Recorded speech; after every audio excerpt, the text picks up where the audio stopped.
जी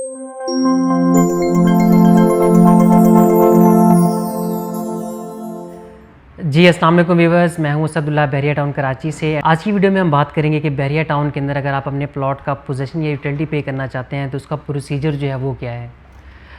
जैसे कि आपको मालूम है कि बहरिया टाउन ने भी रिसेंटली एक नोटिफिकेशन जो है वो जारी किया है, जिसमें उन्होंने कहा है कि आप अपने नॉन पेड प्लॉट्स का 31 जुलाई से पहले जो है आप अपने पोजीशन या यूटिलिटी के जो चार्जेज़ हैं वो आप पे करें। अदरवाइज़ बहरिया टाउन जो है आपके साथ दो चीज़ें वो करेगा, या तो आपके जो पोजीशन यूटिलिटी है उसको 100% इंक्रीज़ कर देगा, और दूसरा ये कि आपके प्लॉट या आपके विला का जो नंबर है उसको जो है वो चेंज कर देगा। तो अभी इसके प्रोसीजर के ऊपर हम लोग बात करेंगे कि इसका प्रोसीजर जो है वो क्या है। सबसे पहले इसके जो डॉक्यूमेंट्स हैं वो कौन से रिक्वायर्ड होते हैं। तीन जो है इसके मेन एसेंशियल डॉक्यूमेंट्स हैं।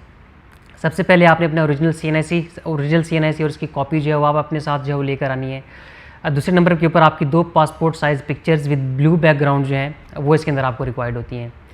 और तीसरे नंबर के ऊपर आपने अगर आपने इंस्टॉलमेंट के ऊपर आपने प्लॉट जो है वो लिया था तो उसका बुकिंग फॉर्म और इंस्टॉलमेंट्स की जो स्लिप्स हैं वो आपने अपने साथ जो है वो लेकर आनी है।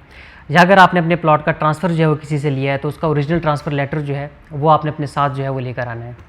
और पोजीशन यूटिलिटी के चार्जेस जो हैं वो पे करने के दो तरीक़ाकार हैं। या तो आप उसको कैश के अंदर आप पे कर सकते हैं, या आप उसको पे ऑर्डर्स के थ्रू आप उसको पे कर सकते हैं।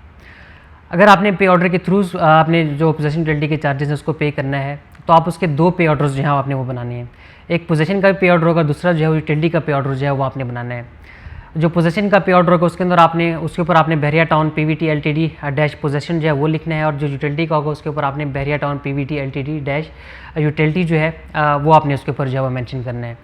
और इसके अलावा अगर आपके प्लॉट या विला के ऊपर अगर कोई कैटेगरी अप्लाई होती है, कोई रोड कैटेगरी है, पार्क फेस है, या कोई भी कैटेगरी है, तो उसके ऊपर आपने उसका तीसरा पे ऑर्डर जो है वो आपने बनाना है। कैटेगरी चार्जेस जो है वो किस तरह से होते हैं कि जो ऑफिशियल अमाउंट होती है उसका 10% जो है वो कैटेगरी की मद के अंदर जो आपने वो पे करना होता है। अगर आपकी एक कैटेगरी है तो आप 10% का पे ऑर्डर बनाएंगे, अगर आपकी 2 कैटेगरीज हैं तो आप उसका 20% का पे ऑर्डर जो है वो आप बनाएंगे, यानी कि कैटेगरी का पे ऑर्डर जो है वो सिर्फ एक ही बनेगा। इसके बाद आपने क्या करना है, ये सारी चीज़ें लेकर आपने बहरिया टाउन के जो हेड ऑफिस है उसको आपने विजिट करना है। वहाँ पर आप कैश काउंटर के ऊपर जाएंगे, वो आपको वहाँ पर चालान जो है वो बना कर देंगे। वो चालान है, जो स्लिप्स वगैरह हैं उसकी वो आपने पे करनी है, उसको जाकर आपने बैंक में पे करना है। अगर कैश के थ्रू है तो आप उसको बैंक में जाकर पे करें। अगर आपके पे ऑर्डर्स हैं तो अपने पे ऑर्डर्स जो हैं वो उनके साथ आपने जो है वो अटैच करने हैं। और इसके बाद अगला प्रोसेस क्या होता है, यहाँ पर कुछ लोग जो है वो गलती करते हैं कि वो जो चालान वगैरह हैं, जो स्लिप्स हैं वो जो वो पे कर देते हैं, लेकिन उसका जो पोजेसन रिक्वेस्ट फॉर्म है उसके थ्रू आप वो अप्लाई नहीं करते। तो इससे होता क्या है कि आपका जो केस है वो बहरे के एंड से इनिशिएट ही नहीं होता, यानी कि आप बहरे के रिकॉर्ड के अंदर आपने कोई भी पोजेसन यूटिलिटी चार्जेस जो है आपने वो पे नहीं किए। और इसके बाद अगर वो पोजेसन यूटिलिटी के चार्जेस इंक्रीज़ कर जाते हैं तो उसके बाद जाकर आप उसका वो पता करते हैं तो आपको जो उस टाइम के जो करंट चार्जेस होंगे आपको उस हिसाब से वो पैसे जो हैं वो पे करने होंगे। तो आपने करना क्या है कि ये सारे चालान वगैरह पे करने के बाद आपने पोजीशन काउंटर के ऊपर जाना है। वहाँ पर आपने पोजीशन रिक्वेस्ट फॉर्म होता है वो आपने पे करना है, उसके ऊपर बेसिक जो डिटेल्स होती हैं वो जो फॉर्म होगा उसको आपने जो है वो फिल करके वो वहाँ पर सबमिट करवाना है। और उसके बाद वो आपको एक रिसीविंग जो है वो देंगे कि आपको जो पोजीशन यूटिलिटी का केस है वो इनिशिएट जो है वो बहरे के एंड से वो कर दिया गया है। तो वो रिसीविंग आपने अपने पास जो है वो रखनी है, और उसके 2 माह के बाद, 2 माह का टाइम नॉर्मली जो है वो बहरिया टाउन देता है आपको। तो 2 माह के बाद जाकर आपने उसी रिसीविंग के बिहाफ पर आपने अपना पोजीशन लेटर जो है वो कलेक्ट करना है। तो यहाँ तक जो प्रोसीजर है वो प्लॉट का और विला दोनों का जो है वो सेम है।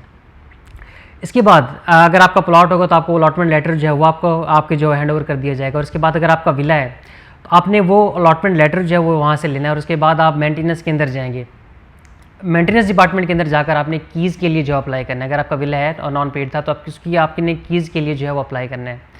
जब आप कीज़ के लिए अप्लाई करेंगे तो उसके बाद बहरिया टाउन क्या करेगा कि आपको आपके साथ बहरिया का एक इंजीनियर आपके साथ जाएगा और आप अपने विला का जो है वो विजिट करेंगे इंजीनियर के साथ, और इंजीनियर जो आपके हाथ में एक चेक लिस्ट जो है वो दे देगा। उसके अंदर आपने क्या करना है कि आपका जो विला है वो आपने खुद सारा का सारा जो आपने वो चेक करना है कि उसकी सारी जो चीज़ें हैं वो आपके जो सैनिटरी के आइटम्स हैं, आपके किचन के आइटम्स वगैरह हैं, पेंट वगैरह है, दरवाजे हैं, सारी की सारी चीज़ें जो है वो A1 कंडीशन के अंदर हैं।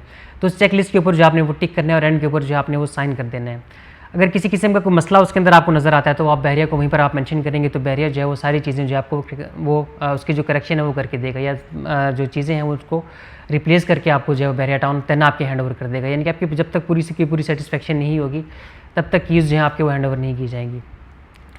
तो जब आप बहरिया टाउन के अमले के साथ जाकर आप विजिट करते हैं तो देन आपको उसी टाइम पे जो टाइम आपको बता देते हैं कि इस दिन को आकर आपने अपनी कीज़ जो है वो आपने हमसे रिसीव कर लेनी है। तो उस दिन आप जाते हैं और आप अपनी कीज़ जो है विला की वो आपके हैंड ओवर जो है वो कर दी जाती हैं।